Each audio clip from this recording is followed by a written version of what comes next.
Hello students. I hope सभी लोग बहुत अच्छे होंगे और अच्छे से अपनी स्टडी को कर रहे होंगे। तो स्टूडेंट्स, आज की क्लास में मैं आपको पढ़ाने वाली हूँ क्लास 6 का चैप्टर नंबर 9, व्यापारी राजा और तीर्थयात्री, इसका पार्ट 2। इससे पहले वाली क्लास में स्टूडेंट्स मैंने आपको पार्ट 1 पढ़ाया था, जिसमें कुछ बेसिक पॉइंट को हमने कवर किया था। आज हम आगे के पॉइंट्स को कवर करेंगे, मैप को देखेंगे और साथ ही कुछ एमसीक्यू क्वेश्चंस को भी देखेंगे। तो हमने इससे पहले कौन से पॉइंट्स पढ़े थे उन पर एक नज़र डाल लेते हैं ताकि आपको याद आ जाए। तो स्टूडेंट्स, हमने इससे पहले पढ़ा था एक पॉइंट जो था व्यापार और व्यापारी, जिसमें हमने देखा था कि व्यापारी बहुत सी वस्तुओं को जहाजों, समुद्र के रास्ते, स्थल मार्ग से रोम ले जाते थे। यानी कि जल मार्ग और स्थल मार्ग से पश्चिमी देश रोम को ले जाते थे बहुत सारी वस्तुओं का व्यापार करने के लिए। और हमने क्या देखा था, और साथ ही हमने देखा था कि व्यापारियों ने कई समुद्री मार्गों की भी खोज की थी। और इसी के साथ ही कुछ व्यापारी तो तटवर्ती इलाकों तक चले गए। सेकेंड पॉइंट में हमने देखा कि नदी घाटियों, सेकेंड पॉइंट जो है वो है समुद्र तटों से लगे राज्य। ये क्या है, समुद्र तटों से कौन कौन से राज्य लगे थे? बेसिकली चोल, चेर और पांड्य लगभग 2300 वर्ष पहले दक्षिण भारत पे शक्तिशाली हो गए थे। थर्ड पॉइंट में हमने देखा था रेशम मार्ग किस तरीके से बनाया जाता था।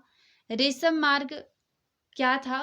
रेशम मार्ग बेसिकली चीन से कुछ लोग पैदल घोड़े पर, ऊंट पर, पैदल भी घोड़े पर या ऊंट पर अपने साथ रेशम ले जाते थे। जिस रास्ते पर वो जाते थे वो सिल्क रूट के नाम से जाना जाता था। और रेशम बनाने की तकनीक का आविष्कार सर्वप्रथम चीन में ही लगभग 7000 वर्ष पहले हुआ था। तो आज का जो फोर्थ पॉइंट है ये है भक्ति की शुरुआत। भक्ति की शुरुआत किस तरीके से हुई? इसमें सबसे पहला पॉइंट है, इस समय के दौरान कुछ देवताओं की पूजा, जो बाद के हिंदू धर्म की एक केंद्रीय विशेषता बन गई, ने महत्व प्राप्त कर लिया।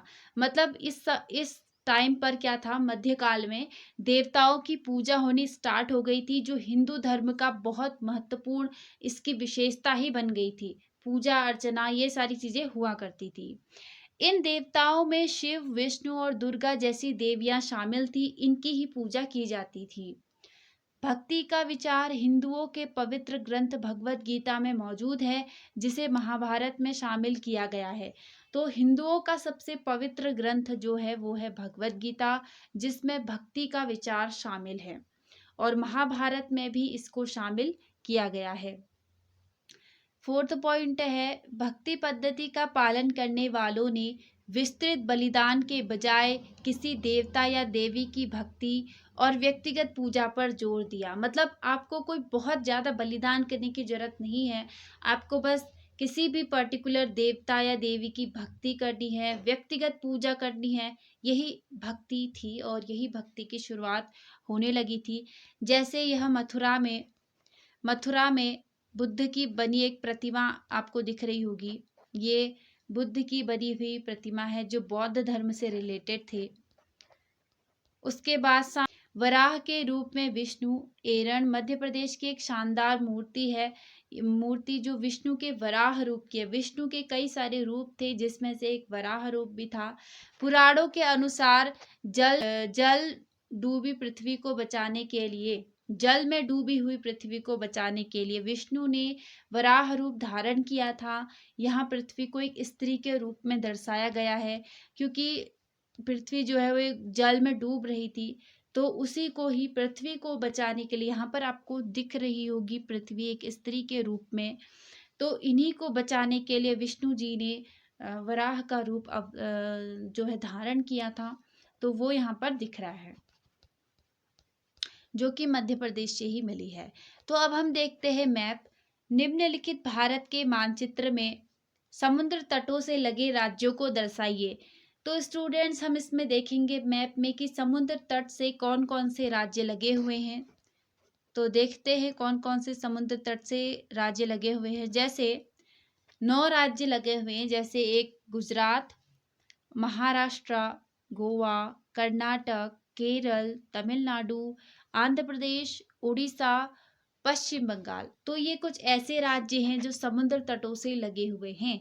तो इनको आप अच्छे से याद कर सकते हैं और इन्हीं को याद करने की एक आसान सी ट्रिक यहाँ पर मैं लेकर आई हूँ। जो ट्रिक है, गुम हुआ गोवा का केला और बोट। तो गुम गुम का मतलब है गुजरात, गुजरात और महाराष्ट्र, गुजरात और महाराष्ट्र, ये गुम से निकल गया। ठीक है, इतना समझ में आ गया। अब हुआ से तो कुछ नहीं है और ये रहा गोवा। का से आ जाएगा कर्नाटक, इधर के से आ जाएगा, केला से आ जाएगा केरल और के से आ जाएगा, केला से आ जाएगा केरल।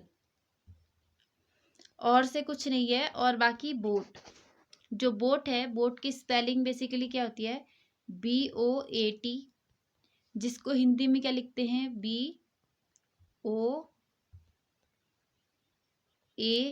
अच्छा ए नहीं आ रहा है, चलो कोई नहीं, पहले BO का कर लेते। BO, बी से मतलब वेस्ट बंगाल, वेस्ट बंगाल मतलब पश्चिम बंगाल। ओ से ओडिशा, ओडिशा, ओडिशा यानी कि उड़ीसा।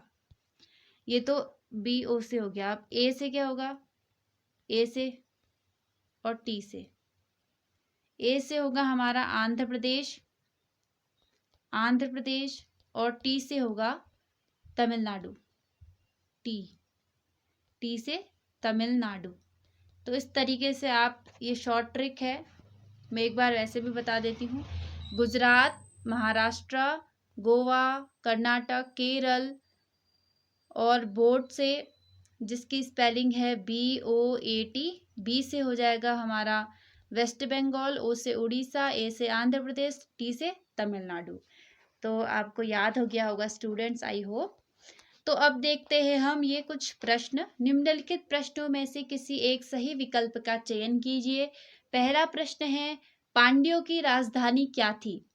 पांड्यों की राजधानी क्या थी? क्या वो मदुरई थी, पाटलिपुत्र थी, पुहार थी, या फिर कावेरी पट्टनम थी? तो पांड्यों की जो राजधानी थी वो थी मदुरई। ऑप्शन ए करेक्ट है। सेकंड क्वेश्चन है, भारत आने वाला चीनी तीर्थयात्री कौन था जो भारत आया था चीन से? क्या वो फाहियान था, या इत्सिंग था, या स्वानसांग था, या उपरोक्त सभी? तो इसमें सही आंसर है ऑप्शन नंबर डी, उपरोक्त सभी। थर्ड क्वेश्चन है यहाँ पर, थर्ड क्वेश्चन है, ईसाई धर्म के संस्थापक कौन थे? क्या वे ईसा मसीह थे, या फिर हजरत मोहम्मद, या फिर सेंट थॉमस, या फिर मदर टेरेसा? तो इसका करेक्ट आंसर है ए, ईसा मसीह। फोर्थ क्वेश्चन है, सबसे प्रमुख सातवाहन राजा कौन था? क्या वे भूवेंदार थे? क्या वे गौतमी पुत्र श्री सातकर्णी थे? क्या वे यशोवर्मन थे, या फिर रुद्रदमन थे? तो ऑप्शन नंबर बी करेक्ट है, गौतमी पुत्र श्री सातकर्णी प्रमुख सातवाहन राजा थे। तो स्टूडेंट्स, आई होप आपको यहाँ पे तक पूरा अच्छे से समझ में आ गया होगा। और जहाँ पर भी आपको कोई डाउट हो या फिर आपको कहीं पर ना समझ में आया हो तो आप मुझे डेफिनेटली पूछ सकते हैं।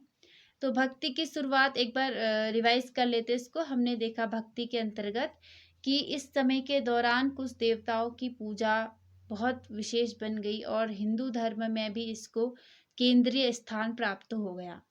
इन देवताओं में शिव, विष्णु और दुर्गा जैसी देवियां शामिल थी और भक्ति का विचार जो था वो भगवत गीता से लिया गया था। हम नेक्स्ट चैप्टर के साथ, तब तक के लिए इतना ही। Bye bye and take care.